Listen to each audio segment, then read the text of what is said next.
I got a phone call from Stromae's manager. Can you come in? Your name got dropped a few times. I was like, oh, okay, nice. And the next day I got a call to cancel everything I had and to come in and work on this project. Would you say this was your most important milestone within your career? Definitely. And most technical and most responsible as well. I got to work and see the team every day, drink coffee with those great minds that make this kind of music. Was great. It was super surreal. I'm a small editor from Leuven who's working with one of the biggest artists in, may I say, maybe Europe even. Together drinking coffee, talking about how my baby slept yesterday. The idea of being just me with a guy who's such a high level was amazing. And the creativity he gave me and carte blanche to do whatever I liked was surreal for me.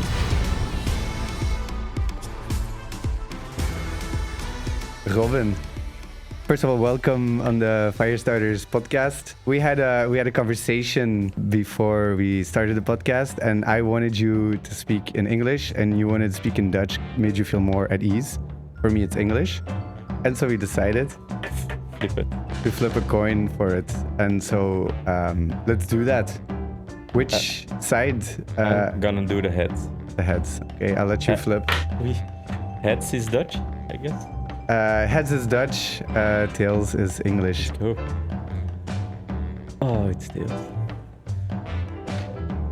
Let's go English. English, okay. I hope you're ready for this. Yeah, I prepared in English. I'm super happy about this. Let's go.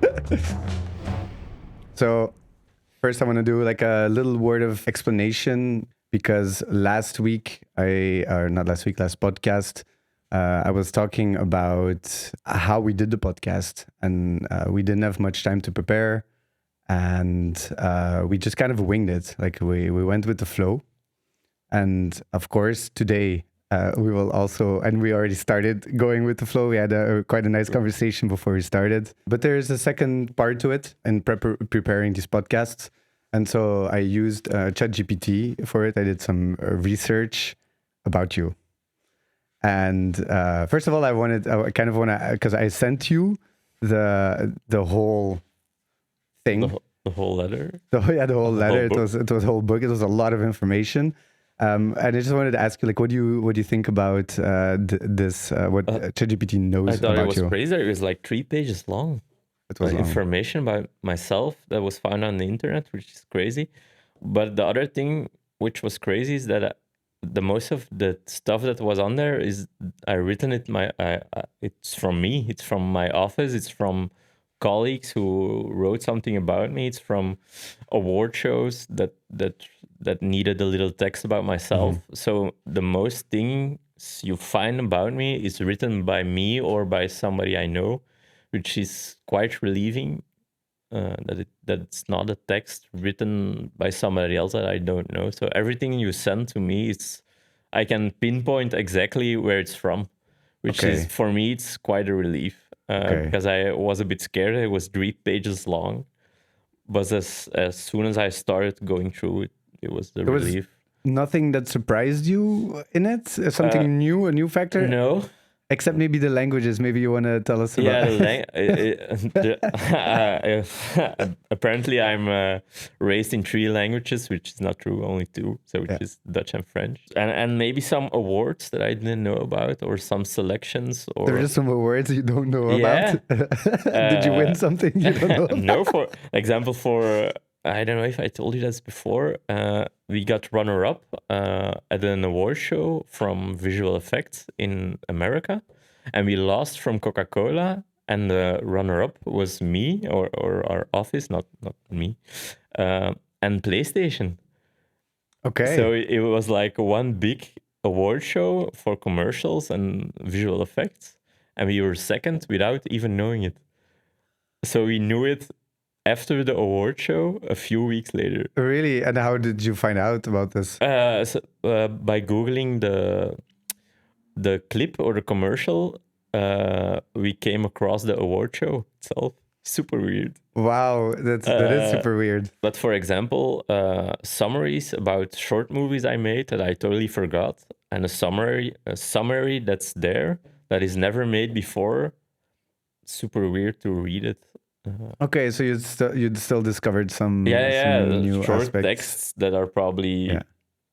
But most personal info is written by me or by somebody I know, Yeah. which is kind of a relief, but also a little. You can see that it copies stuff from other places. How do you mean copy? Like just It like really, literally, or yeah, literally copies text from other stuff and makes a new text from it, which is exactly what AI does: is copying stuff and not making new ones. Which for me still is the base of the whole AI thing, is not making new stuff. So it copies sentences that I wrote about myself, or my colleague wrote about me, or some interviewer wrote about us, or the office. And it's literally the same sentence. So it's not a new sentence. It's not a new structure. It's literally a copy paste. is that a good or a bad thing? For me, it's a bad thing, because people use ChatGPT to create new stuff, but it's not new. It's a copy of other stuff. And for me, using ChatGPT is good as a part of you, but not to make new stuff. And it's good to do research, and it tells you a lot of stuff really quickly without going through it for days to find things. For example, when I used to work for another company, I had to do research about a specific movie and look up reviews. Now it's just 10 seconds and you get all the reviews. And before, I had to look for weeks to find articles. And now you find it in one click, which is amazing. But now I see it in interns who come at our office. They use it to create stuff, and that can be the base of. What are they creating and how? Like when we do case movies, for example, which is it's a case movie is like when we make something, there's a case movie about it, how we made it, or how, for example, how we made the visual effects, or how the story was made. And they type in a sentence and they get like a storyline that is structured, but it's already made somewhere else. And that's what really bothers me about it. It's not new, it's copied from somebody else who already did it, and that's what scares me the most. But interesting, because don't they always say like that the greatest artists copy each other? That's true. Yeah, it's a good point. Exactly. But what scares me the most is, I don't know if I already told you this, it's a DOP, a Belgian DOP, who made a Kentucky Fried Chicken commercial. I think I heard about this. Yeah, and a few weeks or a few months later, KFC or another guy or another commercial guy, or I don't know, I have to reread it. They redid a commercial, and there were shots exactly copied by AI like he did. But exactly like 20, 30 seconds, all the same shots, all the same movements, same lighting, everything was exactly the same, but made with AI. So that says something about the origin of the data collection. Exactly. And that's what scares me the most. You can have like influences, and of course I copy stuff from editors as well that I like cutouts, or like the winning time from HBO with the overlays. And then I say, oh, those overlays are super cool, I want some in my edits. Of course, I copy stuff as well. And that's the base of where I get my creativity. Of course, we watch movies, we copy stuff, but not like this. For me, it's really copying. It's different. Yeah. It's like putting all your trust into someone else's copy. Yeah, and that scares me. Yeah, they always say it even on ChatGPT, like you cannot fully take this information as the truth. Because what I don't know if you saw the other one with the artists from Tokyo or Japan, a specific animation drawing that they made for years and years of practice, all made by hand. And ChatGPT can now, or another AI tool, I can't remember which one, can recreate that kind of drawing style from the artists that worked so hard on it. And now it's in a finger click. Oh yeah, so it's Just by copying those images. yeah. So I remember it's I forget the name of the artist, but it came out I think about a month or two ago Yeah. when ChatGPT released new imaging capabilities. So it's a little bit like Midjourney or something. Yeah. It became just like next level. And That's- in order to test this, somehow everybody like got the wave Yeah. of like we'll do an illustration of one of the most difficult illustrations that yeah. there is. Yeah.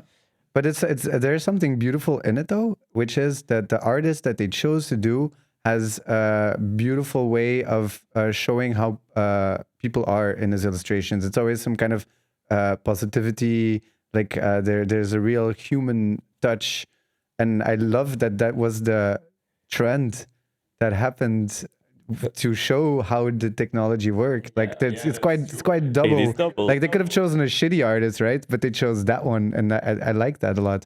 Too bad I cannot remember his name. Maybe I'll add it in the Show comments. notes. Show Yeah. notes. Yeah, that scared me the most. Okay. The DOP, which his work is copied, but like full. Even the length of the clips and the editing was spot on, exactly the same.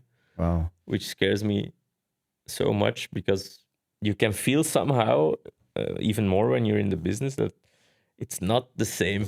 Mm-hmm. I can't say why, but it's not the same.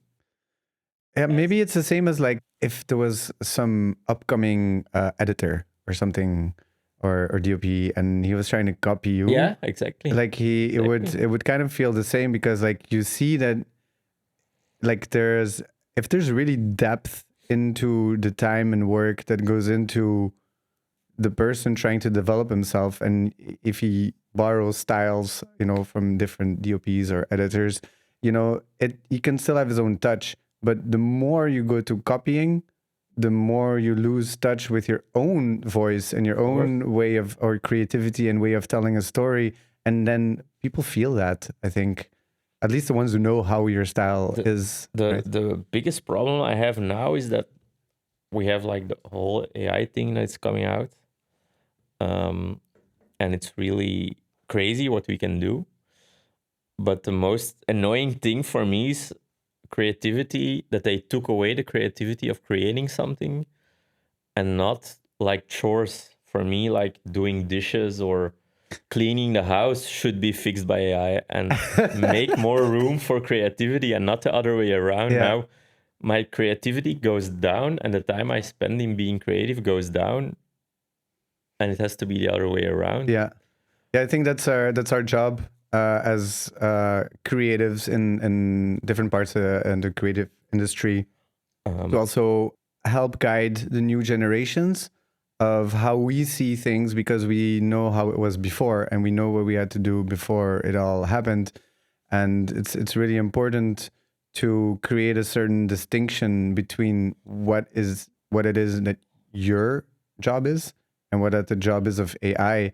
And of course, our view, or our generation's view, will be different than the new generations about what creativity really is and how much and what your job really is. But what I like about, for example, schools like Thomas More, they want to combine those two. The base is storytelling, but they know how to use AI in a good way.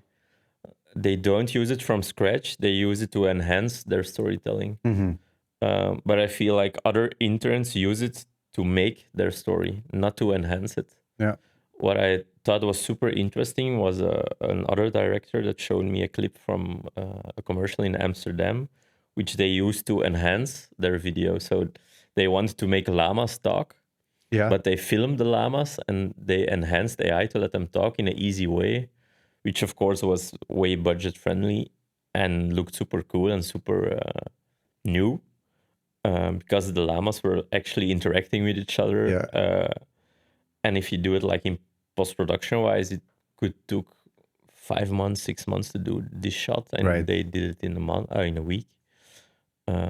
But they enhanced, they filmed, they did the lighting of the animals themselves, which gave that depth and emotion to the shot itself, and they use it to enhance the shot, and not used AI to create the shot from scratch. Yeah, they didn't And use AI to replace creativity. They used AI to enhance creativity. and that for me Yeah. is a great use of it. Yeah, I agree.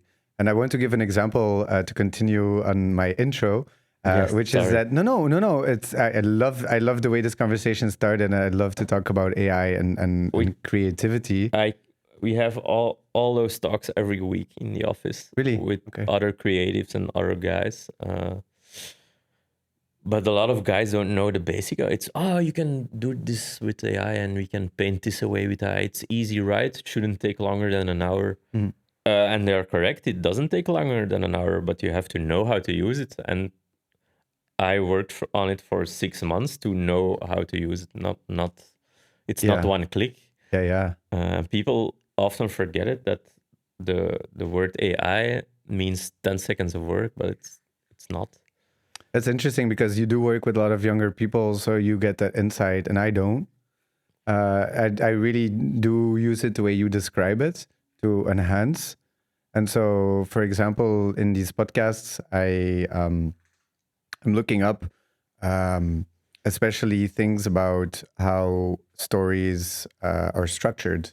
So it's a little bit more like a lesson on theory, but applying it in real life. So I know kind of in which direction I want to go with you, and then I give it into ChatGPT. And my question is really basic: is like, give me everything you know about Robin in his private and professional life. I wanted to talk about this for a minute because I find that AI and ethics is a thing that is going to be more and more. And I want to play, open cards. And I find it really important for you and for every previous and next guest how I use AI in order to find information about them and what I'm doing with it. And for me as well, the copyrights was a huge thing last year, which nobody cares about that rule anymore. Yeah. The last year it was like copyrights, all my info is out there, but you can't use it in your storytelling. And since a few months, nobody cares anymore about the copyrights because there is no copyright. But it's still taken from somebody else or another website with images as well. And that changed so much in the last 6, 7, 8 months. When we did commercials, we were like, no, we don't use AI. It's not copyright. It's going to be a huge problem, huge issue. And now it's totally disappeared. It's so weird. Exactly the same thing. Why is it out there? Can you use my info just like a finger snap? Is it allowed to? Well, if you put it like, because we talked about this earlier, and so you told me that most of the text that I showed you that I found is something that you wrote yourself. Yeah. So if you put out information on the internet, and they say internet is forever, so then and it's public, so you are agreeing per definition that this information is available to be used in any way, which way that other people please to use it. I mean, unless it's legal shit. But and there again we come with the copyrights. It's a fine line. But anyways, to make a long story short, because we're still at the beginning phases of this kind of, you put out some texts on a website. Some other companies you worked with, they wrote a text about you. And I asked ChatGPT, what did you do? Did a little research, found those 3 pages that had text about you, combined it into one text, and that's it for the moment.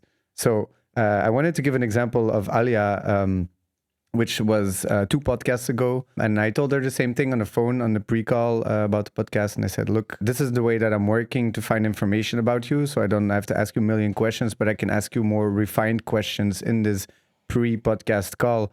I want to go quite fast. I want to know like what your highlights are of your life, what your big switch moments were, when did something change in your life, and then I can ask more direct questions, and then I take notes, and from these notes and the ChatGPT I combine, and then I prepare sort of like skeleton to do the podcast. Of course, a real conversation. I can write all the things I want here.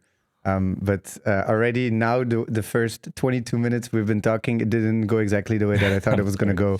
No, but that's the art of it. That's I really embrace that part as much as the research part. You can know some things about a person, or think you can know some things about a person, but they're quite objective and they're quite open information that is available online. And then you come here and you sit down with me, and and you already told me a whole bunch of shit that was not online. So it's super interesting. And I want to kind of start this podcast and use you a little bit as a case to help people understand how I work and how I build these stories and these conversations. And there's really two important parts. There's one part information and one part flow, and that's how I do it. But I think it's crazy that you can just type in my name and we can talk for 2 hours just by having a click of my name in ChatGPT, and we can have like a real conversation about my work and about my life, just like this. It's crazy. It's just I think it's about how information is available and how it's arranged. Mhm. Because if I didn't have the tool, I would have called you 3 times. And the first time I would have called you, I would have asked you, Robin, what did you do in your private life? Robin, what did you do in your professional life? What's your storyline? What were your big switching moments? And then maybe I would call you again and tell you like... But the magic is gone as well. If we had a call for 3 times, we wouldn't be so fluent today. I'm not sure. I mean, radios existed for so long. Yeah, but radio, they call you up and they have a conversation. I don't know how they used to work back then, and I use radio as an example because it seems like the closest thing to a podcast. But they had good shows, right? They have to prepare as well, and if they didn't have AI, they must have gotten their information from somewhere, and usually it's either the person itself or close relatives or articles that's written about them if they are a more public figure. Those are your different sources. But I don't think, because like I say, you know, I find it important that I vibe with the people that come on a podcast. I vibe with you. I don't think if I called you 3 times, it would have changed anything about the content of the podcast. No. But you know, you can talk so much about what could have been, but it's not. So here we are. Where we land. So here we are. And so to continue on this little research that I did, one little thing caught my attention, and I think it kind of describes a little bit who you are. And it talks about you being a chameleon as your as an extra name that people gave you. And I wanted to go deeper into that, and I wonder how come, you know, people are calling you the chameleon. It started with a colleague at a company I worked for 8 years, because I was so versatile in different crafts in post-production. So in the beginning, I was so interested in everything that had to do with post-production. So after you film it, what can you do with it? We have like visual effects, you have like graphic design, you have color grading, you have sound, you have editing. There are so different kind of elements that I was so interested in. So I started learning all of them. I can't do all of them great or good. I can do a few good, I hope. And I could be used in so many ways. And the colleagues started calling me chameleon, because I can do visual effects, I can do editing, I can do color grading, but those things, of course, went down. If they ask me for offline, I do more offline editing now. But 8 years ago, I was so interested in IT, in how servers worked, in all those different kind of codecs or video material, old VHS tapes. I knew it all, how it worked. I know how the Windows computers worked. I know how the Macs worked, Linux, all those things were so interesting. And that's how the name kind of grew on the office work floor, especially that colleague who is now my partner in crime, managing partner. That's the guy. Yeah. Okay, what's his name? Little shout out. Jelle Robeets, managing partner of the post-production company. that we Okay. started 3 years ago. We'll talk more about your production company a little bit later in the podcast. I kind of want to make a little transition back to who you were as a kid, and were you always a chameleon then also? Were you interested in many different things, or were you more focused on one thing and then develop on a later stage? No, I love to get away in games, video games, movies. One of my best memories is me watching movies with my dad when I was 9, 8, um, in French, because he was native French speaker. Uh, but in our home, it was allowed to watch all those movies. Jurassic Park, for example, a little later, but still. Uh, I was introduced in watching movies together, just sit on the sofa, staying up late at my grandma's place, like probably all grandchildren, but we had like a Yeah. TV upstairs and it was carte blanche to watch everything we liked. But my main thing was video games and computers. I got my first computer, or my dad was also a little IT geek who built us 3 computers. We were 2 sons, so my brother also got a computer in the basement, and we made like a small LAN party with the 3 of us No way. gaming against each other in the basement. And I think that's the base of the whole thing where I'm now is movies, video games, and computers. Yeah. My dad taking me to conference, but back in the day we didn't have like video game conferences. This was like more computer conferences, and I remember that they had like Quake 3. I don't know if you remember. The name rings a bell. It's the first game I ever played against other players live, and they had like a setup 5vs5, and I was like 10, 11 maybe, not even. But I had experience in the basement of my dad playing against him, and I kicked all those other guys' asses in that conference. And it was so intriguing to have like to connect with people over the internet, because it's from the 90s as well, playing Warcraft 2, or connect over IT and This is like before MSN times even. yeah, Yeah. exactly. Oh. So I was so intrigued by storylines of video games that had like cinematic trailers, or it was so mind-blowing to get sucked in video games while sitting in a small room in the basement. Yeah. You talk about getting sucked into it. Yeah, Is it for you? Was it for you a way to escape of course. something? Not something. I wasn't really I hated sports. I was always the kid who got picked on last for sports. I wasn't very. It didn't interest me like football. I didn't had a connection with all those things. I had connection with Pokemon cards, or a Game Boys. When the Game Boy came out in the 90s. I remember, bro. That was for me. I wanted to show my Game Boy to my friends, but they didn't care. I wanted to play football. I wanted to play outside. I played outside a lot with my brother as well, but I couldn't wait to get inside and turn on the TV, or turn on the computer, or turn on the Game Boy. Or those small storylines that even in the Game Boy with little text, or Save the Princess in Mario, or in Zelda, the the Nintendo, the NES, all those things with little storylines were so intriguing to me that it got me hooked for still now. I want to pinpoint one thing more. Escaping came later. My brother got cancer, my dad got cancer, and video games and movies were the perfect escape for everything.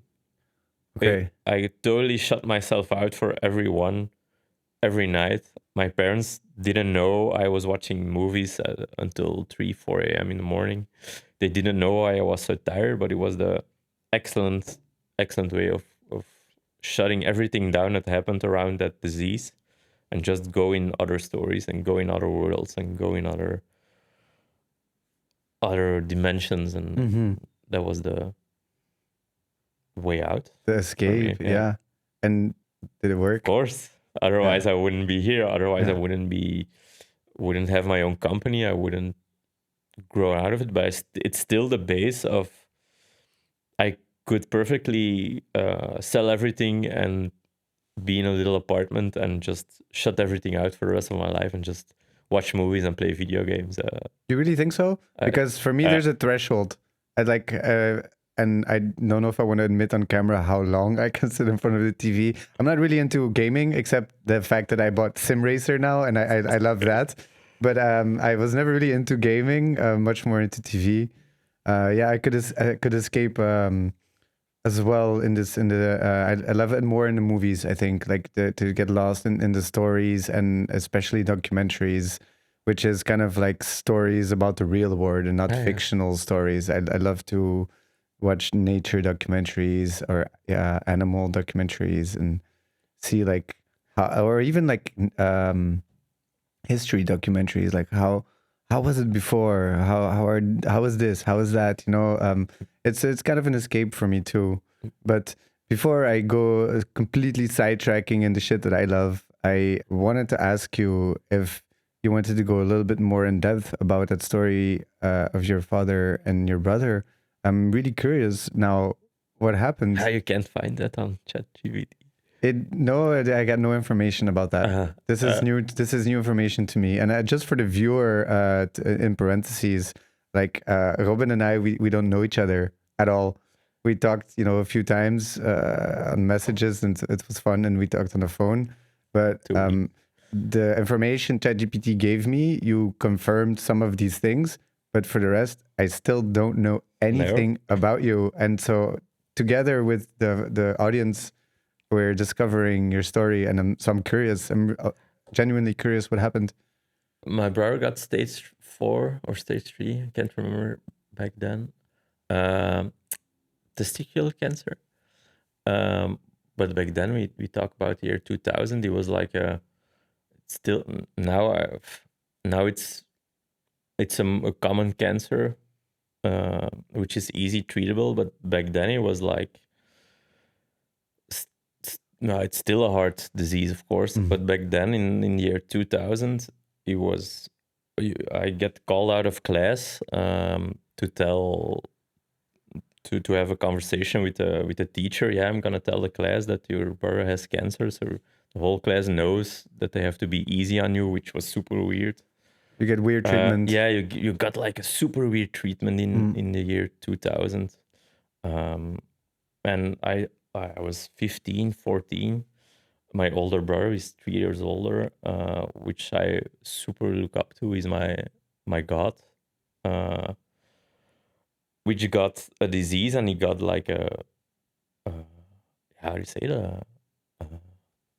They, In, they cut it away. yeah, no, I didn't want to Or say that, but okay, yeah, I was just no, he was like a god to me, and yeah, then he fell down of his Mount Olympus. yeah. I And understand. to see that as a somebody you look up to was super, got really into me. And then the special treatment you get as a 14, 15-year-old in high school was really weird for me. And then movies and video games really shut me out of that world. I didn't visit my brother, for example, in the hospital, because back then, now you can do radiation and go back home. Yeah, But then it was like months in the hospital really. for a month, 2 months. He was stuck there, and I didn't visit him maybe once or twice.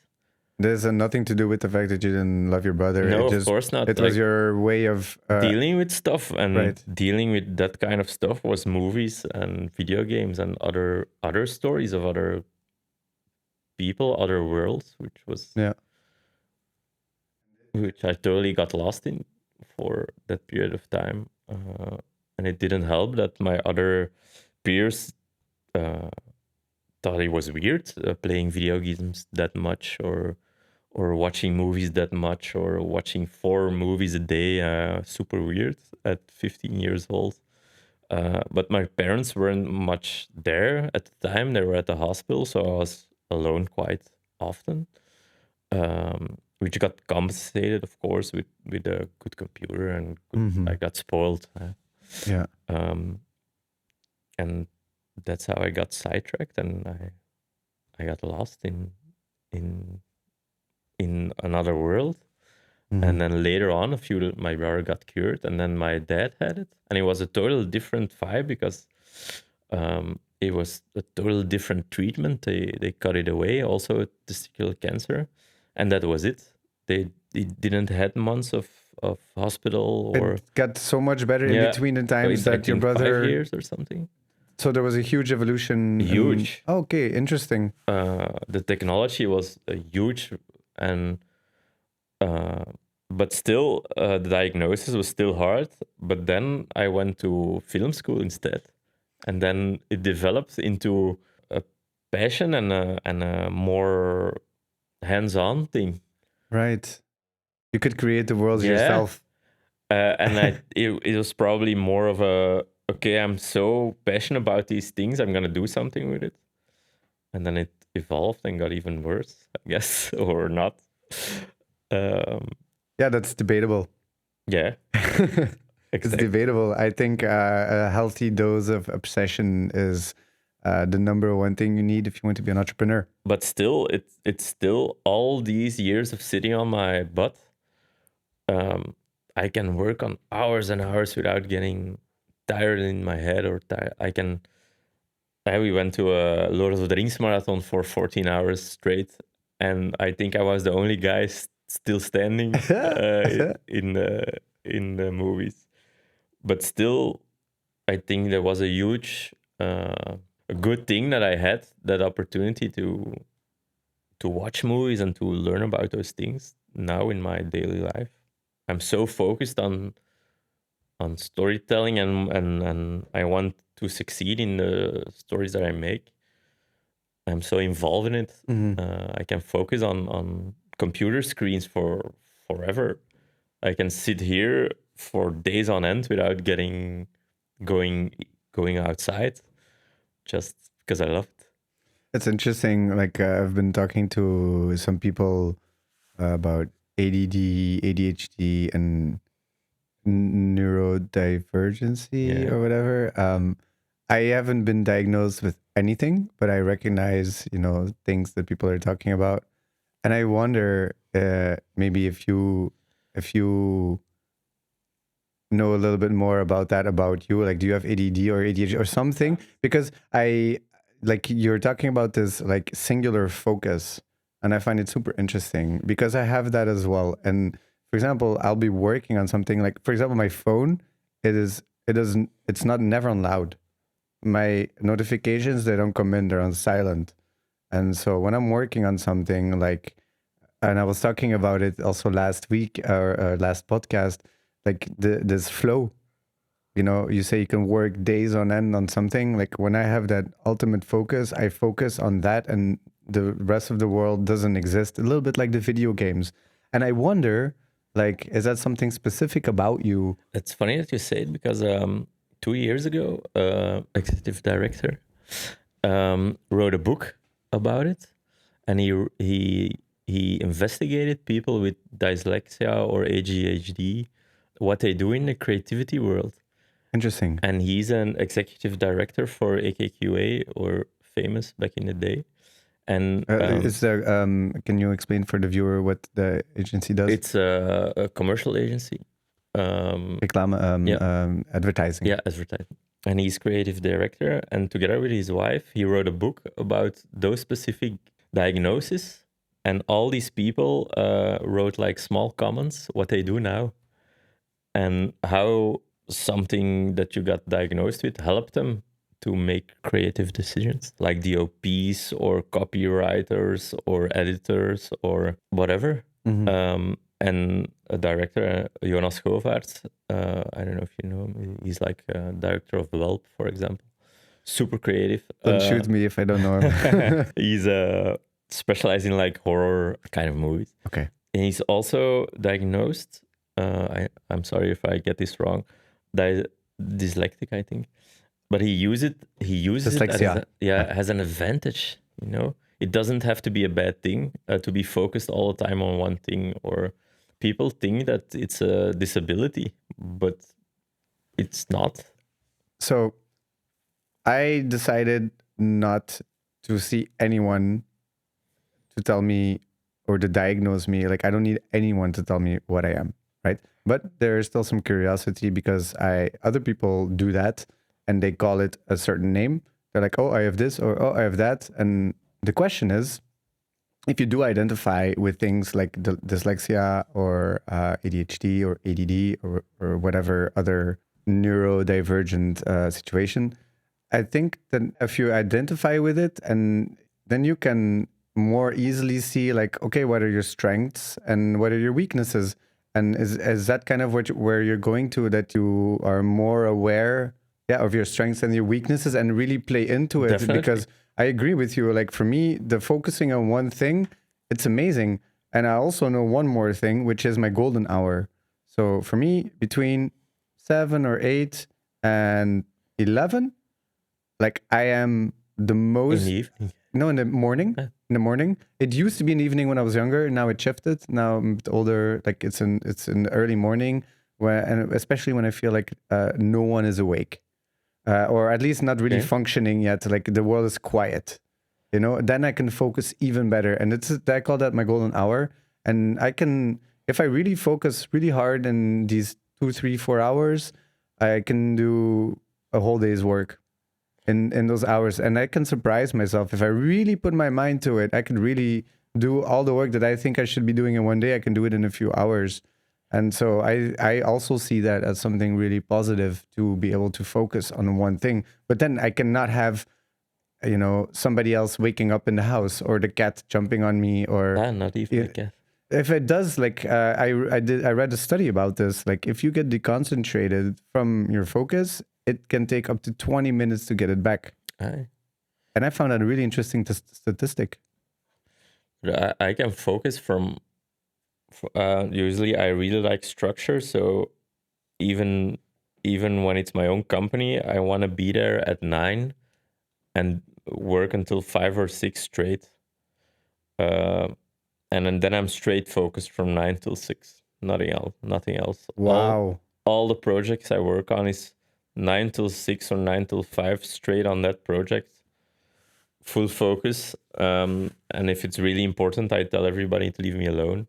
But I can really go from 9 to 6 full on that project. But after 6, I'm totally lost. Interesting. Yeah, for me, it varies depending on the project. Oh, yeah. So some projects, and depending on deadlines, I can also work from 6 a.m. till 6 a.m. if I have to. That I also understand. Then I'm also dead for 2 or 3 days afterwards. Like, but I can keep the focus if I have to, but it's not something I usually do. And I also, this is a different question. It's about work-life balance. I also often prioritize a nap. Oh, yeah. I prioritize sun. If it's beautiful outside, I'll take my laptop, I go outside, I work at home. So I have all the freedom to choose. And it's different for you because you work in a building which is only for work. It's not your home. Yeah.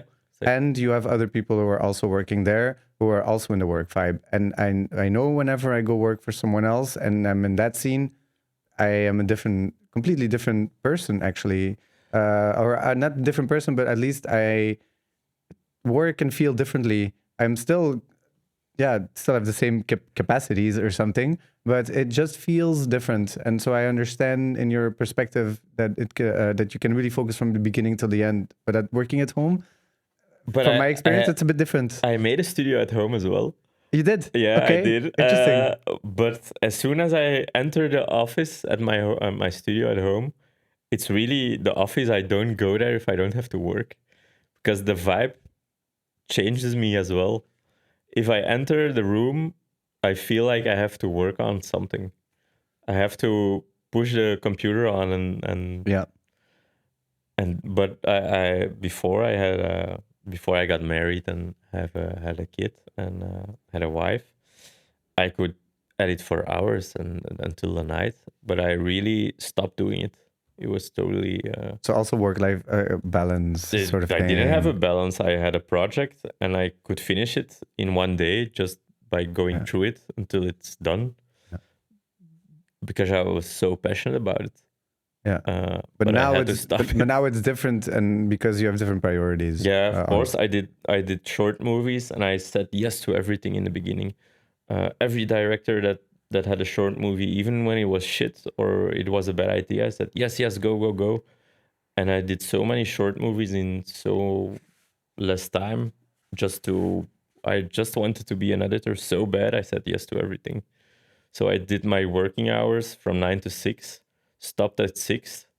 The other director came in, we did a short movie, went to sleep around 11, got up at 7, went to work, and did it all over again until my wife got angry, and then I stopped. it's a threshold. Yeah, threshold of my wife, which is important as well, It of is. course. I honestly like. It's the same here. So I work at home, and my girlfriend, when she comes back home from work, and she finishes quite late, 7, 8.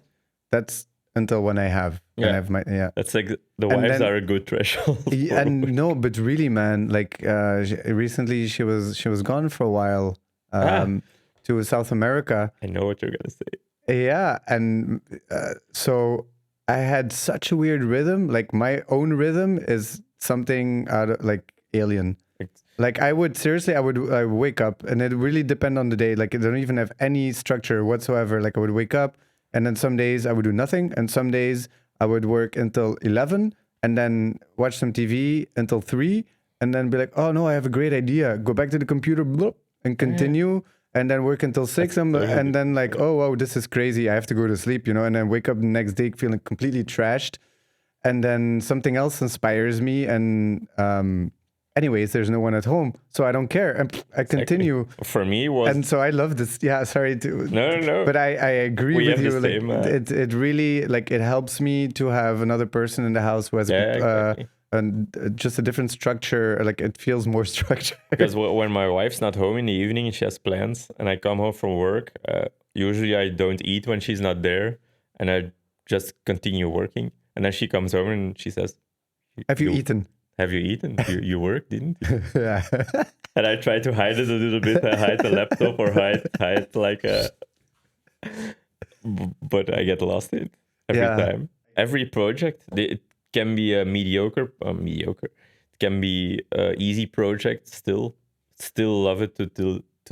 It doesn't really matter what, I guess, because you're talking about like shittier projects or... I can't say shitty. But no, every project has something fun to do. Otherwise, I wouldn't do it. So. Sure, but that's the thing. Like you always kind of bring in your own thing to it. And I always like to believe that if I take on a project, it's going to be better after than before I started on it, and you make it your own. And if what I expect is also the case for you, is you're functioning out of passion. Yeah. And that changes everything. It does. So, and I think we have to make it clear to, the people who are listening that that is really the case. Like you don't, I'm not going to work in a fucking, car parts factory with floodlights. I think that would be relaxing as well now. For like a week, so yeah, it is. Relaxing. That's a different topic because I agree with you. When I go work for someone else, man, I swear to God, it feels so wonderful to work from 9 to 5 and then just go home and not care. Yeah. I sometimes I experience it when I work as freelance for other people, and I just think like, wow. But 1 week. We say we stop working as a freelance. We stop working at 6, but never stops. No, and especially here in my living, because my TV is there, my office is there. But even when you see a movie and you have like some cool effect, I take my wife hates it. I take my remote control, I put it on pause and rewatch it, and then I take my phone, I send it to a director. Hey, have you seen this edit on The Bear, for example, or on Winning Time? Those overlays, have you seen this effect? And I take a picture, and then it never stops. I can say that I work from 9 to 6, but after 6, I still work on the same thing. But yeah, it's actually different work. The work you do after 6 is like the same work you do in the shower or in the car, or if you go running, for example, which is for me, you're unfocused about the work, and then all the ideas come. you have something that you're thinking about that you want to solve, Exactly. and it comes in those moments. I love it. But I understand the fact that you pause it. I probably wouldn't pause it. I probably would just stop watching and start recording or start taking a picture, just not to bother my girlfriend about it. Just different approach. But if she Yeah, wasn't better. there, I would rewind 5 times. Like it depends on the situation that I'm in. But I mean, even I can go further into it. I can record it and then transcript Analyze it, it. put it back into ChatGPT, and be like, "Listen, I watched this. I thought that about it. This is this is the time of the movie." But you can go so far into it, and I use it a lot more since about a month or something. Since Yeah. ChatGPT really got better. I even use it now to do my travels. Oh, it's really good for travels. It's crazy. Yeah. We went to Spain with the baby, and I think 20 activities we did all by ChatGPT. Wow. It's crazy. Yeah, I can make itinerary and Yeah, it's everything, crazy. and also compare prices and stuff. It's crazy. I use it for my last trip to. I wanted to go to Thailand and India, but I also wanted to go to Bhutan. But Bhutan has tourist tax, and it was really expensive. So I told ChatGPT like, look, I want to travel rather longer than shorter, and I want to experience this and that. Compare these two trips that I'm thinking about, and then kind of guess how much it's going to cost me, because I have a certain budget as well. I have certain time and a certain budget I have to respect. Look at it for me, and then look at flights and give me the flights as well. Yeah, and the best prices, and compare, and maybe like it's okay for me to make a stop in another country if I have to. Maybe I can stay there for a bit. Consider it all, It's and crazy. let's see how it turns out. And it works really well. For this, it's crazy. It's really amazing. Before you had to buy like a book in the secondhand store about the city, and then another city, and then make a puzzle. Now it's my mom works at the library. Great. And she has all the books. And we are a traveling family. We travel a lot. And she has all those books, and she has her ways, and it's just from her generation. And so maybe I am also a little bit inspired about how she explores a country beforehand, but I don't need to read the book now. And I love it. Yeah. I love it. And respect to her that she reads a book, and there's nothing wrong with reading books at all. But I would rather read a self-help book or a philosophy book than reading what every bar. Yeah, like you go to Rome, and then you have like, in Rome you have like, a list of like 50 bars or 50 restaurants, and you have to go through all of them and read them like, okay, is this one good? No, fuck it. You want to know right away like what your preferences are, you give it in, and you say, give me the 3 best options, and you just go. And then you can also look at Google stars. But anyway, the world has changed since the books. It's interesting to do it with movies as well. How so? You mean like these travelers that make with like preferences in movies and see what ChatGPT puts out. I haven't tried it. I haven't tried it as well, but it's interesting. We'll put a pin in it for later, maybe after the podcast. We'll see. So anyways, I think I kind of where are we now? I want to pick back up on the storyline. I could continue, man, talking about AI for ages, and surely we'll get back into it. But season 2. Yeah, so first of all, we didn't even say what you were, and which is mainly an editor, but also an entrepreneur, and you started your own business. And I kind of want to focus on the business side of things, which is mainly what the podcast is about. It's also about the personal things and the conversations around it and the experiences. But you did some pretty amazing shit, man. Let's go through it a little bit. Where did you study? And what special project evolved during that time that kind of created a switch between your academic career and your professional career? First, I did the Thomas More multimedia design, which is web design, and it had 1 hour of video editing in there. And I went for one class, and I thought, well, this is easy. But it intrigued me. and I stopped going to the editing class. But we had like a film that we had to give at the end of the. We had to film everything ourselves at the end of the semester or year. And I had such fun making the film with a friend of mine who's now a director as well. Just playing around with the camera he got from his dad, and it was so fun making it. And the the teacher said, I haven't seen you all year, and you give me this. And he gave me like the maximum points, which is like 18, 19 on 20. He couldn't give me a 20 because it's weird. And I thought, this is interesting. Maybe editing or movies is something that triggers me because I watched it all the time. And then I started going to movie school, right, in Brussels. And it actually started with my mom gave me carte blanche when I got my first degree. She said, you can choose whatever you like. I just want you to have like a high school degree. And after that, you can do whatever you like. So I moved out with two other best friends. And one of them was in film school. And the way he talked about movies when we were going out, drinking beers, he always, I'm working on that at school. It seemed super cool to do. So that's what I did. I went to film school first year. The teacher said, you're never going to be an editor. You're never going to be... Really? Yeah. It was one of those cases. Yeah. He said, you're never going to be an editor. You don't have the feeling to do the editing, but you do have feeling to do the camera, to be a DOP or a camera guy or a lighting guy, which I also thought was pretty cool. I just wanted to do movies, whatever it took, whatever it was. So it could be decor, it could be lighting, it could be camera. And then I started doing camera stuff at school, but then it was long hours, always getting out of the van, getting into the van.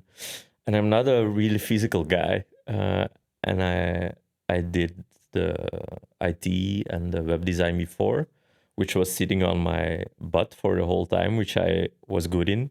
So I started editing. As I said, I started to say yes on everything. Every director in film school that had a project, I said yes on, and it started to evolve. And I started to get known to do green screen stuff, After Effects stuff, stop motion stuff in the last year. And in my last year, I went on an internship for Tsar, a production company, because my brother was a copywriter with one of those guys. And he said, yeah, go to that company. Go there for one day. I went there for one day and I stayed. There. I didn't go back to school. I did my holiday vacation work there. Yeah. And then I said, I'm not going to finish film school. I want to stay here. This is what I want to do. I want to do the commercials. I want to do everything that's involved with making movies, making commercials. And then I stopped going to school and I hadn't the plan to finish it. But then I saw my other peers got their degree and I was a little jealous. And I said, fuck it, I'm going to do the exams. And get my degree anyway. But to do the exams, you had to make 2 movies.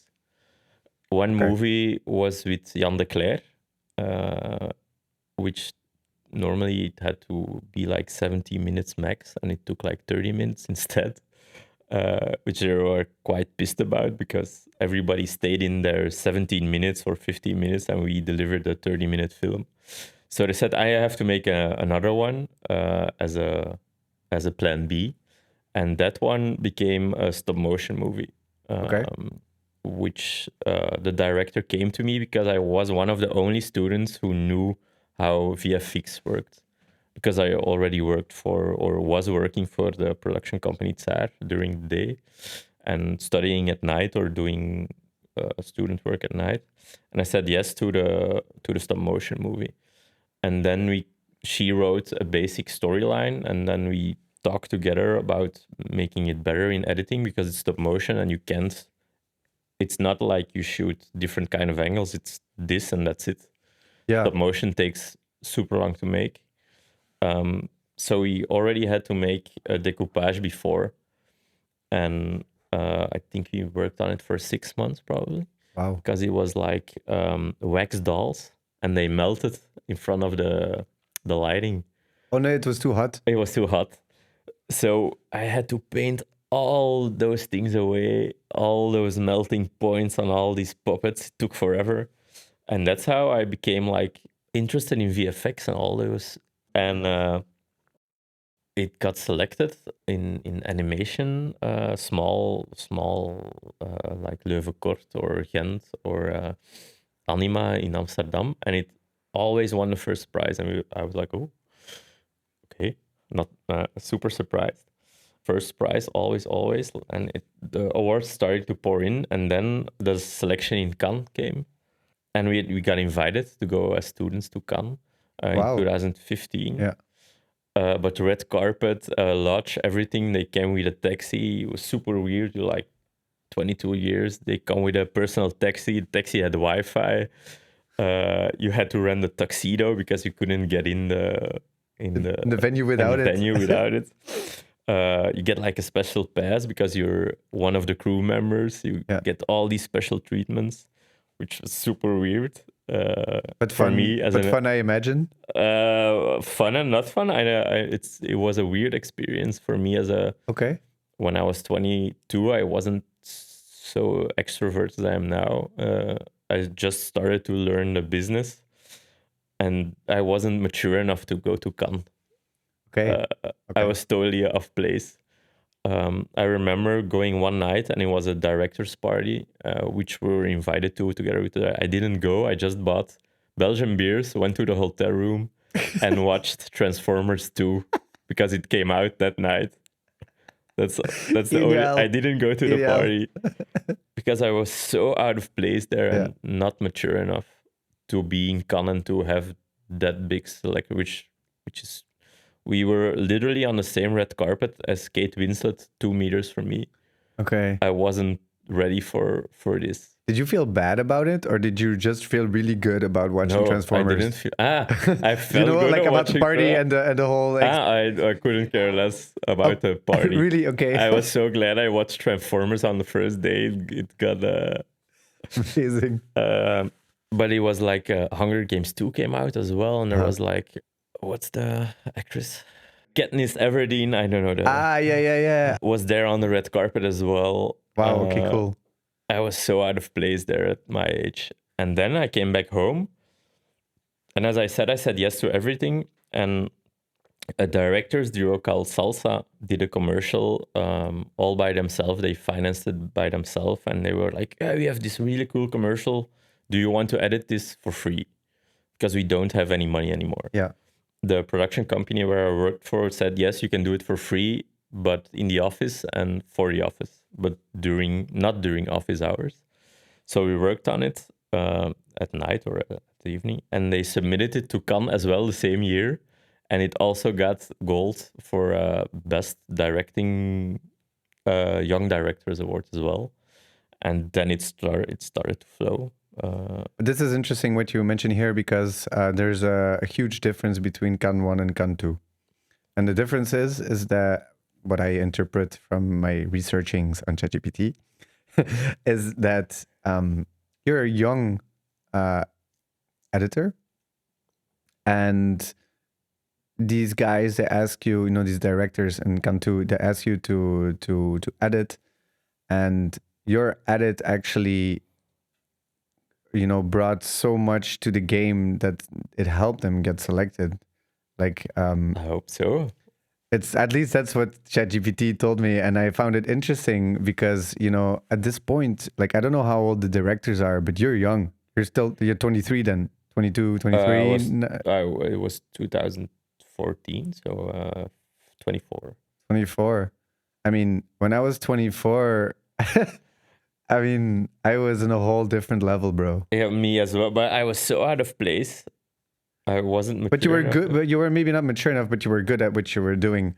And so it must have been quite humbling to get so much recognition, even though that maybe you felt or knew that you were not mature enough, yet you were still producing things that were recognized by a wider audience?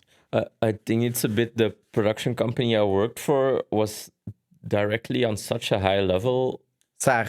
Yeah, Yeah, okay. that it's good, but it has to be good. It can be bad, and that's what the level they expected from somebody to work for them was super high, and that's probably also what gave me the base of the rest of my career now. The discipline and what they stand or stood for, you really start on a really high level of work, and you have to perform. The edit has to be good. It has to review it. You have to think about it. You have to show it to people who you respect. The other directors come to see your work as well. They give comments, and you learn so much from all these people at a high level that it's like a sponge. You get so nice info to work with all these high level directors that it has to be good, I guess. Yeah. Did you ever get nervous? Of course, still.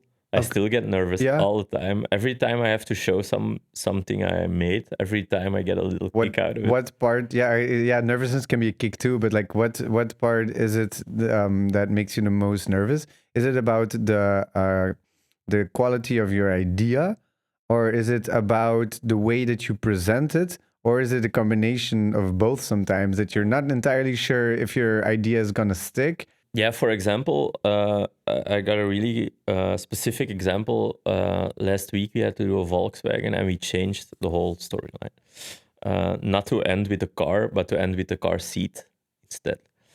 And then you get a little nervous because it's not in the storyline that they wrote to end with the car seat instead of the... So you have to take into account a script, what somebody else wrote. You read the script, and then you have to start interpreting what the script is. And depending on which level of editor you are, you can take some liberties or no. And the more liberties you decide to take, the more nervous you get, perhaps. But the experience you have is that, and the respect you get when you do bigger commercials, you can do it.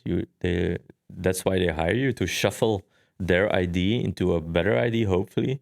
But it can also hit the fan, and they don't like it at all. It also happens, but it happens less now. Thank God. But it happened a lot before. But that still gives me a kick. Yeah, dude, you were talking to me about some fuck ups. You know, when you were in like in the beginning. Before you worked at Saar, you said you were also, you know, how you started out. I just remembered like how you started out, you know, working in the film world, and you worked your way up, and you did all these little, not little, I don't want to belittle the jobs, but you did all these different positions within the production. Yeah. And you told me about some crazy stories that happened in these productions. My first ever film set that I was on was Varken van Madonna. Which it was amazing. It was my first set ever, super big, all these A-list actors from Belgium. And I was there to help, just to do opnameleiding. I don't know what the word is in English. It's like you have to stop cars that drive into in the screen of the camera, for example. And my job was to stop all the cars at night, because it was a night shoot in... somewhere in the middle of nowhere. Yeah. So I had to run, and because there was a car coming, and the director yells at me, but it was like a big set, 60 people, 70 people. Super nervous, first day. The director yells, "Robin, you're in the shot, get away." And I jump away, but I jump in like a creek. And it was like the first hour I was there on the movie set. And I had like 10 hours more to go. And I jump in the creek, knee high, in mud and probably shit from the cows. And I had to get out, and I stank all night. It was super cold as well. And my whole pants was full of shit and mud from the creek next to the fields, probably. Yeah. It was my first movie experience ever. And the best thing is, everybody was super nice about it. Really? Super friendly, super, oh shit, that happened, but super nice. Yeah, that's lovely because it could, yeah, in your mind it could have seemed a lot worse. Yeah, I was suppose. super nervous about it. Yeah. But I remember exactly the same. I can still play it in my head a million of times. Me jumping inside of a field, getting knee high in mud and cow shit. Great. Yeah, I love that story. It's always good to hear like you're doing cool shit now, and we're gonna get to it. But it's also nice to hear the shit you had to go through, because you had another story as well about some window thing. We know, but it was It was a different set, no? It was a different set with Nicolas Carcazzanis, a big Belgian DOP, which did Itonia, for example, camera, or with Disney, the Cruella, the Ville also. Okay. And we did a Stromae shoot in a hospital, and I was a second camera assistant, which meant I had to roll the cables of the camera that aren't in the image. And the camera guy says, "Robin, you're in the image, get out." And the only thing I do is look to my left, and I see a window there in the middle of the old house we're shooting in, and I jump through it, and I land on the other side on my butt, but it's full of glass, and I rip my pants full of blood, and I get out of the shot, get back in the room, I mean, and the first thing the DOP says, against we're not gonna take this guy anymore on the shoot. And my pants was full of blood. I did my best to get out of the shot, and the first thing he says was, "We're not gonna ask him anymore on the." And was this like near to the same the first experience you just explained? No, it was 2 years. 2 years, a year maybe. So 2 years, and you still managed to walk in the shot. Yeah. Is it so? Yeah, just like on every a side time. on a side note, like I've never been on set, but is that something that's easy to do, to walk into a shot? Like if you don't pay attention for 1 second, are you Of course. okay? I can't imagine it. But the funny thing is, now I can yell it to my interns. "You're in the shot," Yeah. which is great. Yeah. The roles have turned. Roles have turned, but now in a funny way. So I know how I got yelled at when I started, but I don't want to do the same thing. Now we laugh at it, and it's fun. I love that. So you But have it still happens. Yeah. So you have two people that you talked about who told you, "Robin, you're never gonna make it." You had a teacher and you had DOP or whoever the guy was who One said, of the best. "Yeah, you're not gonna make even. it." Did that ever affect you?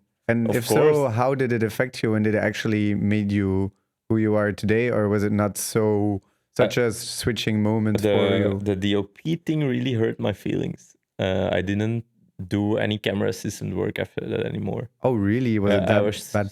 Yeah, I was so bummed. That was one of my. I still know him. I don't think we haven't talked about it. That was one of the worst experiences I had. Being yelled at one of my mentors you look up to. Yeah. That tells you we're not gonna hire you anymore. It's heartbreaking, and I didn't do any more camera assistant work after that. I really stopped doing it. I can imagine it's fucked up if you hear it in the moment. Like most people, I mean, I don't want to speak for that guy, but usually you say it after, not during, because there's also it's like the embarrassing because you have like the producer is there, which is my boss as well. Right. Other crews, the first camera assistant is there, which is also my boss. It's super embarrassing when you're 23, 24. Yeah, and heartbreaking. And also that job, if I'm understanding it right, it's like if you look at it as a pyramid structure, the job of second camera assistant, where does it land within the importance of the set? Because you say he's my boss, he's my boss, he's my boss. So there's all these people above you, but not pretty low. So you're young, and also you don't have an important position. I think my self-confidence would have been shot as well. It was shot, for sure, but I was an intern camera assistant, so it was I wasn't even an official second camera assistant. It was actually it was third camera assistant. Wow! For free, I did everything for free, and being yelled at for free for something you love is horrible. Yeah, I can only imagine. But here we are. See each other. You do. You still see each other. But I haven't talked to him about it. Why don't you do a little shout out on the podcast? You can have never.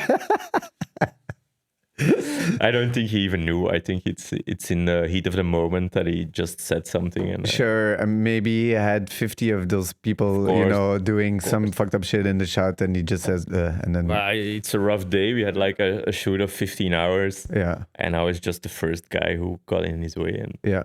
Oh, fair that's enough. it. Fair enough. So where did we leave off in your journey? Because you created some amazing work, which landed you some type of rewards within a very well-known film festival in the world, which maybe not everyone knows, but Cannes is the real deal. And then you were working at SAR, and I don't know if you did some more really important work there, or if you want to start talking about what happened after you worked at SAR. I learned a lot there from editing, of course, because you still, even when you do the awards or go to Cannes, it was expected to perform on a high level for them. And for the directors, they don't expect anything else. They expected the best because you work for the best. And I worked there for 8 years, where I learned a lot of the basics. I really got classically trained from preparing um, the rushes for other editors. Can you explain really quick a rush for someone who doesn't know? The material that comes from the camera. But 10 years ago or 15 years ago, you had like really big hard disks, and the preparation to prepare it for a editor took 2 or 3 days to prepare everything.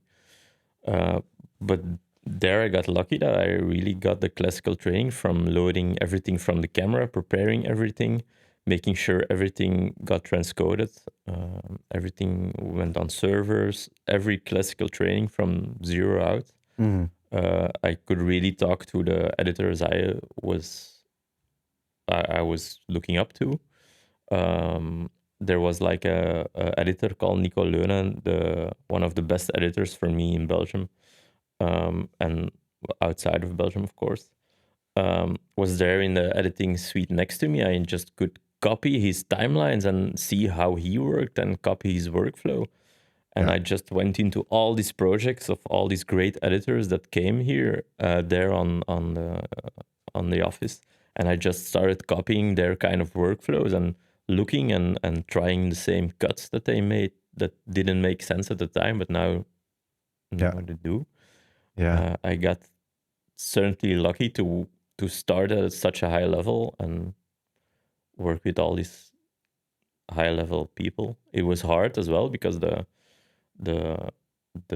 way they express themselves is like really difficult when you're young and not mature.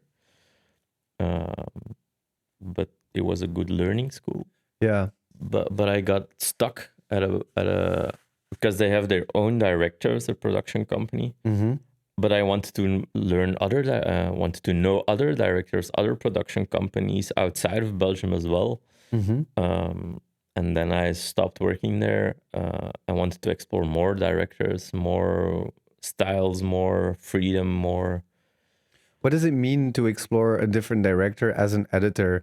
For somebody who doesn't understand how the world functions, can you explain it in a few simple words? Well, you have like different director styles, different comedy directors, directors who are better with cars, all these kind of different styles, directors who shoot really cinematographic, directors who shoot comedy really simple, which is also genius to do or to edit. And I wanted to explore those kind of directors more because I got stuck, or I worked with a lot of the same directors in one production company and just wanted to have more different kinds, more styles, more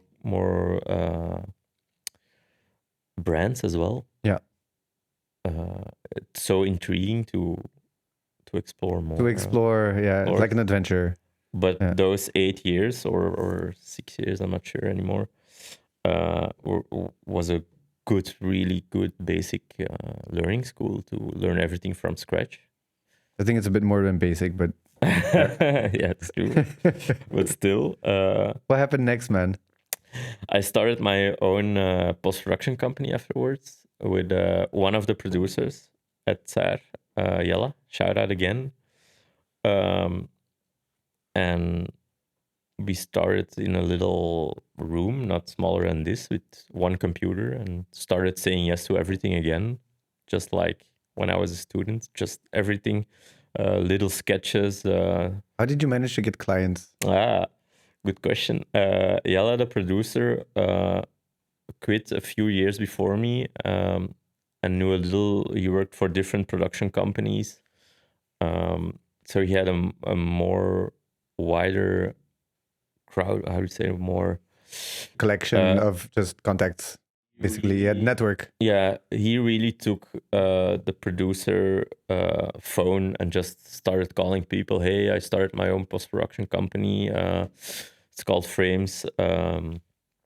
We do this, and we just really opened up our network that we knew from working on sets from friends. Of course, you get work friends, and mouth to mouth goes really fast because the world is really small in Belgium, the commercial world. And I'm lucky that my brother also worked as a copywriter in different agencies as well. Foot in the deur.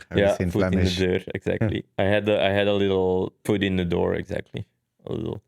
And then the pandemic hit in 1 month after I quit. Oh no! Yeah. Oh no! So we totally got a. How did you handle that? Maybe that's a good list as well. So the pandemic hit. We started doing yes on everything. Stupid sketches people did online. Sketches on Humo. That's how we got our money. But then you couldn't shoot anymore at a certain point. Or at least not with people outside of your house. But we did it anyway. So Jonas Govaerts called me up and said, yeah, I have a script where Kevin Janssens plays Mark van Ranst. And all these other A-list actors are also in it, and they are bored as shit in their homes. Actors couldn't act. They couldn't go on set. But there's only one problem, is the money, and nobody wants to do it because it's so ridiculous. And it's kind of a dark humor-ish. It's not going to end well with certain people. Is it kind of an action thing? Yeah. I watched it today. Yeah? Did you like it? Yeah, I just wondered how you did the coughing.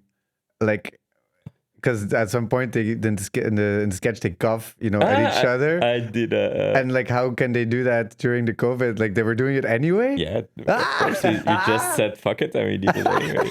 Because I thought it was funny. I thought it was funny, but when I watched it, I thought like, there's no fucking way they made this in 2020. Yeah, and there's even less fucking way that Humo brought it out. No, that's the thing. Humo. Okay. When it was done, Humo didn't want to be any part of it. Really? But then Jonas knew the guy at Humo, and there was like a big discussion. So we paid most of it, and Humo paid the other half. And they thought it was so funny, they released it anyway. But it wasn't allowed. It wasn't allowed to shoot, and it got so viral, and then it started to take off even more. Did it create problems for anyone? Of course. It was the most complained movie in 2020. It got so many accusations, or how you say it. Yeah. There was even a lawyer on there to push everything away. Oh, wow. Okay. So we got even lawyered up. So there was a lawyer checking every scene, every inch of the movie to make sure we didn't get sued. Yeah. For example, there was like Schild en Vriend, probably known in Belgium as the Quiet Vriend. I have never, ever, ever heard of Schild en Vriend. Okay, then I'm not gonna go into deeper. They have like a logo, which is a triangle, and they organized the barbecue with their friends. And Dries van Langenhoven got busted on the barbecue during COVID. And we reenacted that scene with all the t-shirts of their logo on there. Oh, wow. But instead the logo, we made like a dildo logo.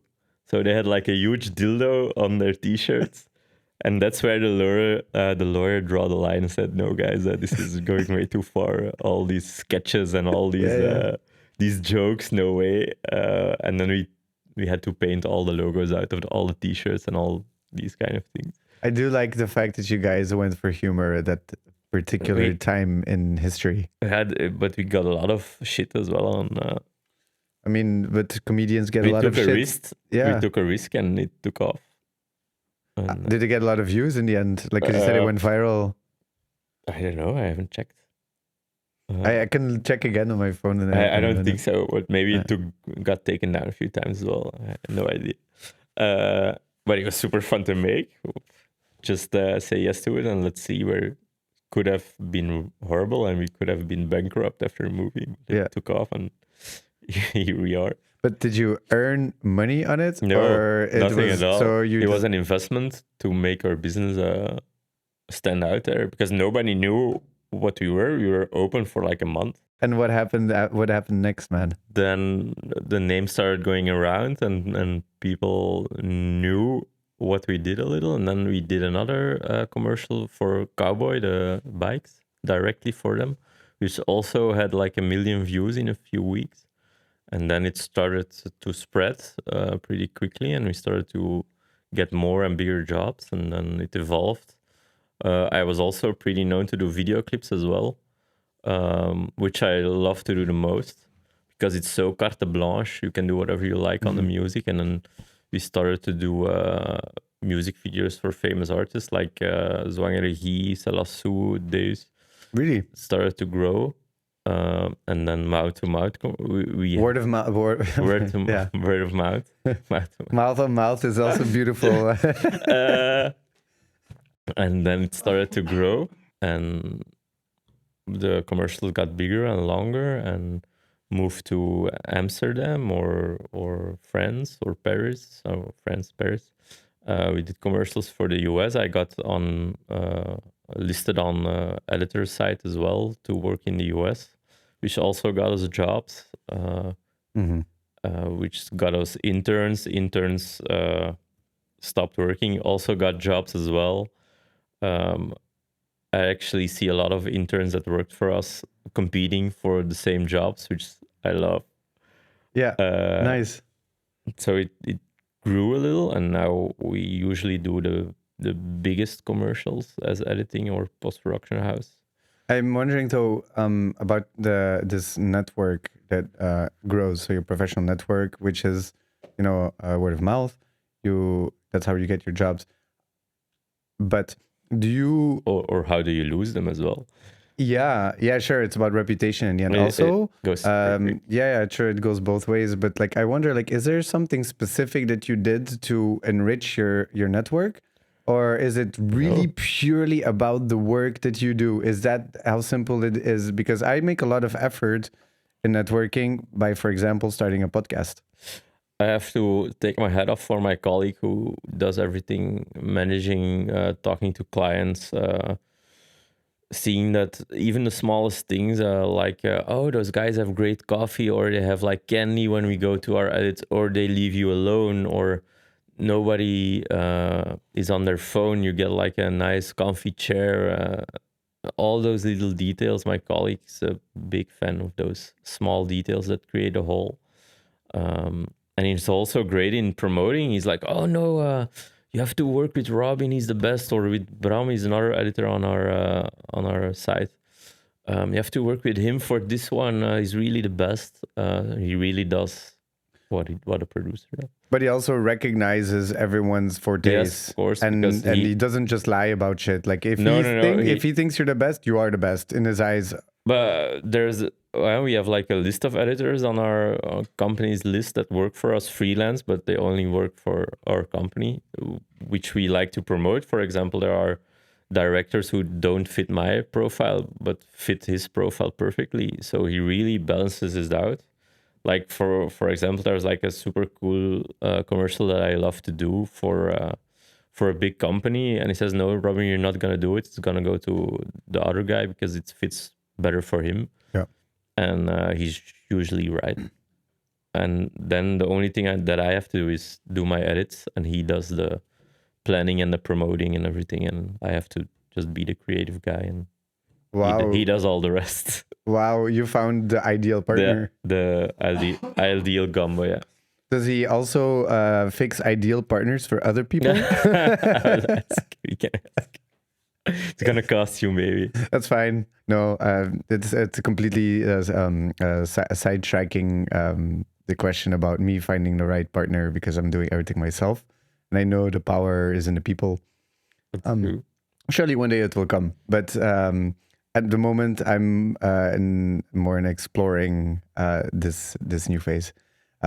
But to get back to your story, amazing that you get to use all your energy into just the thing that you love and put your focus all in that. That's amazing.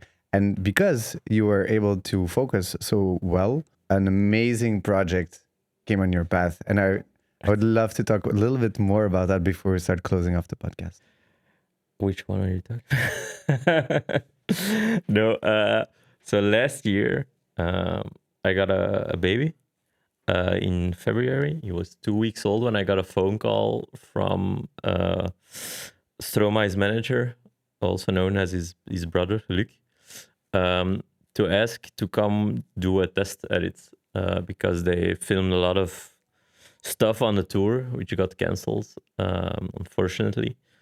And they didn't know what to do with it. So they had like something in mind. Yeah, we want to do like a video clip style, not certainly a live show, but it has to feel like a live show, but it also has to feel like a video clip. And you were the guy who we had to call to do a test because your name got dropped a few times with the people we know.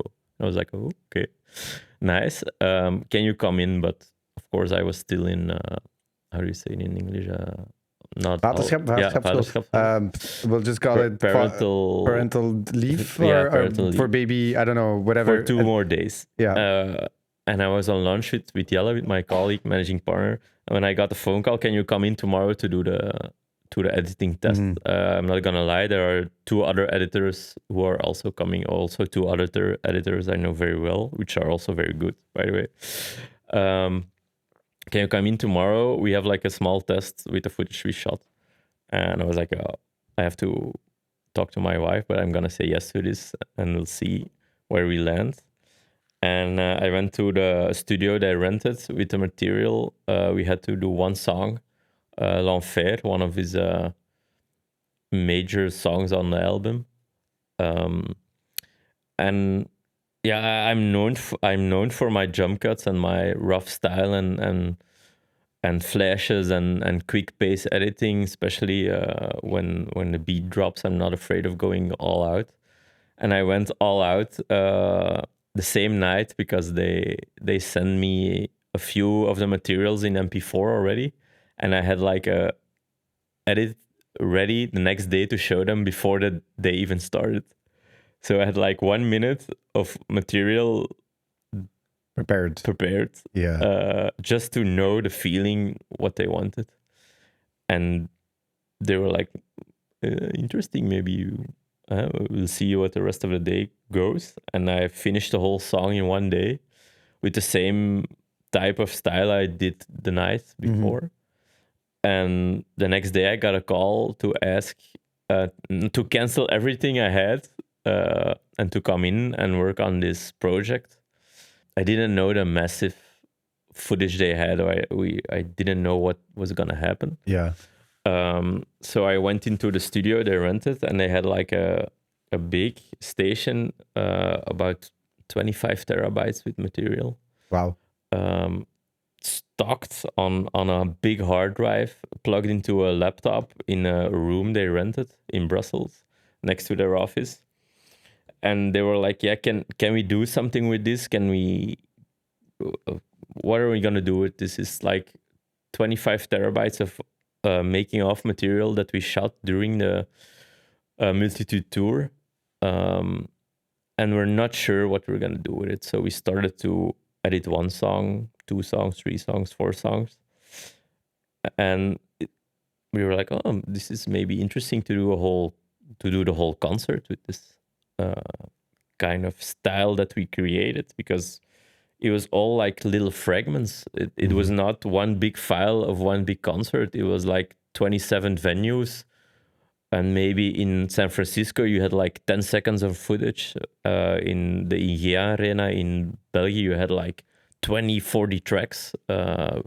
But just to clarify, there wasn't an sort of like official camera team that would record on a consistent basis, N- consistent type of shots. It was all like no. a soup. Yeah, it was like a big soup. We had like a few venues where they did the test because the original plan was to, after the tour, do one big concert movie shot in Belgium. So they did a few tests in the studio before the show. So we had a few cameras, like a spider cam, for example, from a whole show. So we had a few, three, I think, maybe four basic cameras. And then we had like venues who put a phone in a wide shot, for example. So sometimes of one song we had like a wide shot. Sometimes not. Sometimes we had like all different kind of fragments. Usually we had one wide shot, but that was it. That was consistent. And for the rest, it was one big soup of Cyprien de Lire, which is now also the co-director together with Luc, who was actually hired to do the social media stuff. So he filmed fragments to do promotion stuff. Right. So he got lots and lots of material backstage, in front of the camera, in the crowd, on top of the venue. All these weird camera angles that shouldn't be in a concert movie is now in that movie. But it was like there was no time code, everything was done by hand. I just want to clarify for people who don't know. So what you mean by time code is that when you have images and sound, it's very important. It's important to sync it together. And when you don't have time code, it's very difficult to sync it together because you're going to have to do it manually. And I also wanted to kind of blow it up, the way that you worked in, because there is this art concept, which I think is from Japan, which is called kintsugi. Okay. Do you know what it is? No. So, for example, if I break my cup, which is not a cup but a can, but if I break my cup, restore it again, and you put it back together, and you, it's kind of like a golden sort of glue or something that puts them together. And the idea is not to fix the broken cup. The idea is to make the cup into something new, is something beautiful from something that looks like chaos, or what we called earlier a soup. And so I think that's correct me if I'm wrong, but I think the core idea of what is happening in this project is exactly like kintsugi. I hope so. I hope people find it a beautiful thing what we did, especially the fans, because we did it all for almost no money.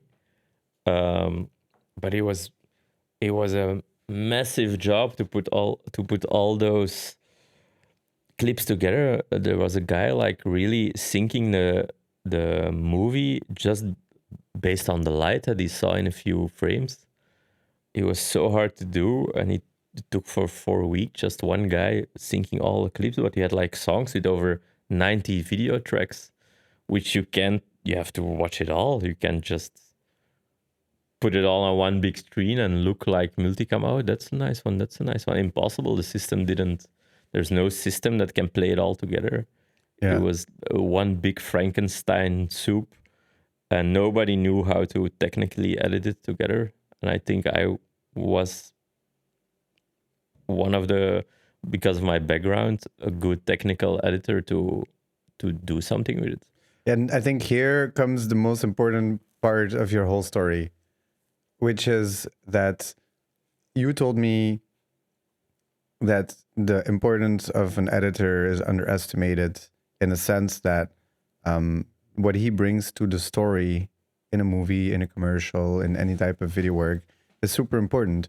And we talked about directors, and we talked about their role a little bit, and they kind of guide you to know where you should go. And I don't even know what the role of the director was in the Multitude film, but it seems like when the shit hit the fan and somebody had to solve it, you were the guy to do it. And that is inspiring in a way, to me at least, because it really does show the importance of the editor. You know, I can kind of give you a side story, which I love, is I used to do VJ, so VJing. It's like you do the visuals behind the Yeah. DJ. And I did it Great. at a really famous club in Belgium, The Fuse. Okay. And it was in the Awesome. B room, and I was, higher in the room, and I had a wooden table, like cheap ass table. Brought my laptop, I brought my gear, put it there. There was no fences around it or anything. Anyone could just knock my shit over, put their beers on my table. Like, Okay. it didn't matter. But I was like a key player in the happenings of that event.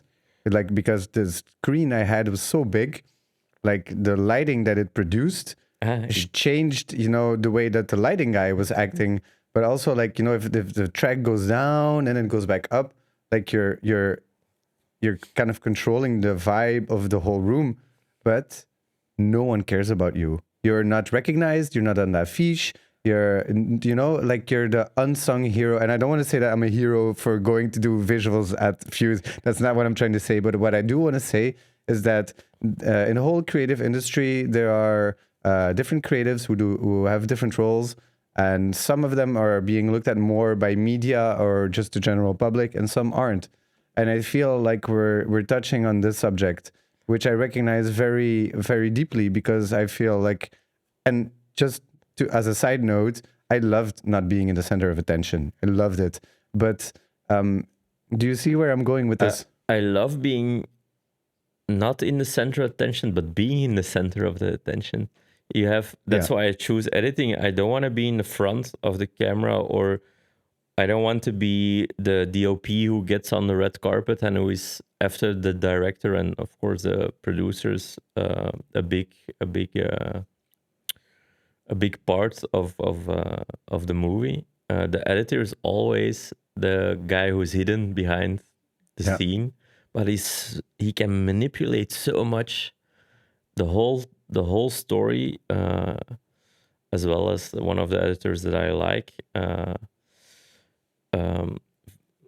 Finished the whole movie totally different, and it got so much great attention just because of the way he did the editing. It's so manipulative and so behind the scenes that nobody knows what you actually did, but it's one of the most important roles, at least for me. But as well as the bond you get with the director and the editor, between those two, I get to choose the images of the DOP. I get to choose how long a beautiful shot is gonna be in the image. I get to choose which one is not beautiful enough to be in there, and it's so underrated but so important. Yeah, And I love it. Yeah, I love it so much too. And there's one extra thing that I think is the total magic of editing, which is that the best edits should not feel to the viewer like an edit. Exactly. So basically, you are doing your ultimate best to be invisible, because that is the best edit. Because if you do bad editing, then people are gonna get thrown out of the story, because they're like, what is happening? Like, why is there all of a sudden, I don't know, like not showing a frame for 10 seconds? It's just pure dark. Like, why would somebody do this? If there was a reason for it in the edit, like maybe somebody in the clip closes their eyes, and then it's dark for a moment and you hear noise. But if you just forget to add, a frame for 10 seconds, it does happen. But then that's when people notice that the editor did a bad job. But when the editor does a good job, nobody one notices that there's an editor. And that is the art in itself should be like that. You should be invisible. That's exactly why I said in the beginning, if you do a good job, nobody's gonna pat you on the back. But if you do a horrible job, you're gonna feel it right away. Yeah. But that's what I love, and that's why I chose to be an editor, not to be in the front lines, but to be one of the most or one of the key roles in finishing a movie or commercial or documentary or a music video. Especially with this project, the editing was so important and so technical that it had to be flawless. Yeah. As well as the high level of Stromae and his crew. They expect so much, and they work on such a high level. The views they got on all their work they do is so high. I had to perform and pass that bar on the first edit. I had to show them what I got, and we worked on it for 8 months. 8 months. 8 months. How long is the total? An hour and 10 minutes. An hour and 10 minutes. It's more than 1,500 shots. I think maybe if you said it in how much time the shots were, that would make more sense to people listening. Let's say average a song, we had like material for 8-10 hours a song. We did like 12 songs or something? 15, I think, which is 150 hours, maybe more. Yeah, more. That's the kind of framing I wanted to create. Yeah, let's say you have 150 hours, and we made it into 1 hour. Yes, and on top of that, you're not watching those 150 hours only one time. No, exactly. Because sometimes we had to look for a guy or a girl that is lip syncing, because it would be perfect when she would be sing with a specific sentence or a word. And you start just browsing through everything. And then you start over again every time. The research is starting over and over. Of course. If you get really technical, like in the programs, you have like search terms that you can kind of use to find certain clips if you organize them well. But yeah, but it wasn't organized. And the thing was, so we're almost finished, and people started to know that we were working on the movie, and other people, other venues started to send their shit as well. And so it was like, I think June, maybe beginning of September. And then we redid a few songs, maybe 4 or 5 songs. And then we discovered some kind of editing style which we liked. And then we had to redo everything again. Oh, wow. But not redo the whole song, of course, but redo the tempo, redo what we see, look for specific songs. This is a good editing style on this song. This is a slow editing style. And we really started to develop some kind of weird style throughout the movie. I think so. But isn't that part of the process? Of course. You know, you discover new things as you're making something. Of course. And often it's by making also mistakes. Of course. That or by in surprising things, like people sending you footage in the last minute. Like there's always unknown factors, and you adapt and evolve. Of course. And at least I find out that every project kind of creates its own DNA simply by starting to work on it. Yeah, of course. But the problem was as well, I had a company to run as well. And I had a baby that was 2 weeks old as well. How did you manage? Well, good. I managed, but you don't know how, but I think I got a few older stripes in my face, definitely, and a few pounds as well. Yeah.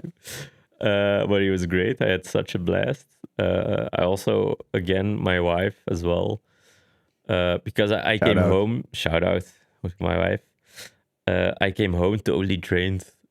I mean, so you couldn't give her anything, especially in the time that she needed you the most, or was it something like that? No, I had to. The moments that we had together was in front of in the sofa, and I couldn't watch any movie anymore. I was so physically drained in my head because of the baby at night. Of course, you have to get up. That's the only thing I could do for her, because I wasn't really there in my head at the evening or when we went on a restaurants or out. I was always with my head in this movie. And the only thing I could do for her was be there at night for the baby so she could sleep. It was the only thing I could give her. Wow. For those 8 months. So shout out to her. So I was just gonna say, like, but she's a big fan of him as well. So I think that helped a little bit. She got a signed record of it as well. So, but definitely a shout out to the wife. Amazing. Otherwise, it wouldn't have happened.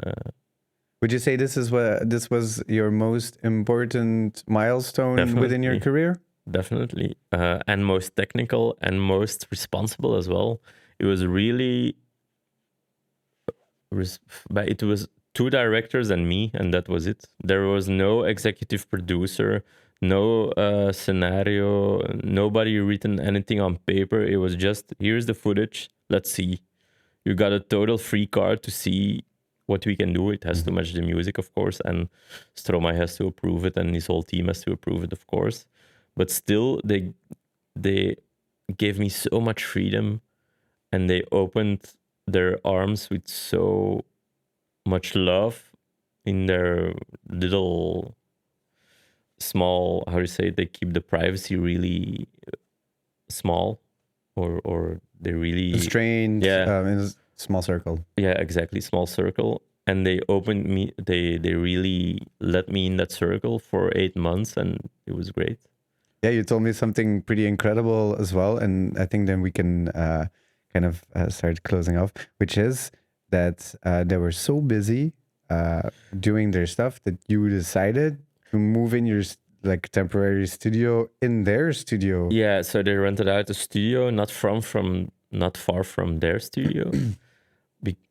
So we started there, but it was so difficult to get feedback from them that we decided to just buy a server, put everything on there, and just go to their studio where they work. So they really let me work in the studio of the big Stromae, the Paul van Haver, made room for me to work in his studio while he was working on his tiny laptop in a other part of the building, and he just gave me his whole studio to work on his movie, which was great. I got to work and see the team every day, drink coffee with those great minds that make this kind of music. Was great. It was super surreal for the first week to have like a coffee in the morning with those guys. It was like I'm a small editor from Leuven, who's working with one of the biggest artists in, may I say, maybe Europe even. Yeah. Together drinking coffee, talking about how my baby slept yesterday. It's the idea of being just me with a guy who's such a high level was amazing. Yeah. And the creativity he gave me and the free carte blanche to do whatever I liked was surreal for me, and still is. Do you think there will be any future projects between you guys? I hope so. Would be great. I'm a little afraid that's gonna be the biggest project I would do in my career. You know, and that's. Are you really afraid? Because in the end, if you feel like you did something really amazing, is that not enough? I always want more. You always want more. I guess my question was kind of stupid in the sense that I kind of agree with you. But I don't know. Like, but it's kind of it sounds stupid and definitive to say that you think this is the last one. You know, it could be. Could be. I hope not, but it could be. I guess it really depends on you, doesn't it? No, I don't know. Let's see. All right. So, I absolutely loved this conversation, and thanks for having me. Yeah, you're really welcome. I still have a few more questions for you. I would really love to talk more about AI, but as you said, you have a baby at home, so we were gonna not gonna keep you too long. Shout out to Jerome. So I want to ask you one important question, which is, I've asked you many things tonight, but is there something in your journey that is super important that I forgot to ask you about? I think being an editor is underrated job. I think, like you said, being a good editor just passes by. Nobody says anything. But it's a really wonderful and creative job. Even in commercials, people always think, commercials. But even then, it's super fun to do. And that's a hard question, actually. But I don't know. I just be part of the. Don't be scared about going into the movie business because it's a hard world. But don't let. I mean, there are a lot of people with a lot of experience, and they will take you down because they know their stuff. and it's a yes or no in the movie business or in the commercial business. It's good or bad. It's not in between because there's so much money involved.